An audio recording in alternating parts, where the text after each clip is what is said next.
मित्रांनो, big boss मराठीमधील अरबाज या सदस्यावरती प्रेक्षक खूप मोठ्या प्रमाणात भडकले असल्याची माहिती मिळालेली आहे. कारण बिग बॉस मधील त्याचा सध्या चालू असलेला वावर हा प्रेक्षकांना जराही आवडत नाहीये. प्रेक्षक कमेंटच्या माध्यमातून त्यांच्या प्रतिक्रिया देत आहेत. नुकताच प्रोमोमध्ये आपल्याला निक्की आणि अरबाज यांच्यामध्ये वाद होताना दिसतंय. या वादामध्ये पहिले तर अरबाज हा किचन मधली प्लेट फोडतो, त्यानंतर तो बाहेर जातो व बाहेर सुद्धा त्यांचे वाद होते व त्यामध्येच रागाच्या भरात तो खुर्ची आपटून ती तोडू लागतो व या अग्रेसिव्ह पणामुळे आता प्रेक्षक त्याच्यावरती खूप भडकले आहेत. एका नेटकऱ्याने लिहिलंय, विनाशकारी विपरीत बुद्धी आहे हा अरबाज, जराही अक्कल नाहीये. तर आणखीन एका नेटकऱ्याने लिहिलंय, घरातील वस्तू फोडून आपटून बिग बॉसचा शो हा जिंकणार नाहीये. बिग बॉसच्या प्रॉपर्टीचे नुकसान केलं तरी सुद्धा बिग बॉस याला काहीच बोलत नाहीये. तर अजून एका नेटकऱ्याने लिहिलंय, बिग बॉसच्या प्रॉपर्टीचं नुकसान हा अरबाज करतोय, परंतु त्याबदले बिग बॉसला TRP मिळते म्हणून ते अरबाजला काहीच बोलत नाही. तर याचबरोबर काहींनी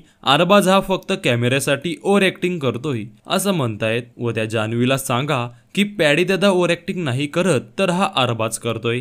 तर यांसारख्या अनेक कमेंट्स करत प्रेक्षक त्यांच्या प्रतिक्रिया देत आहेत. तर मित्रांनो, याबद्दल तुम्हाला काय वाटतं हे आम्हाला कमेंट्स मध्ये नक्कीच सांगा.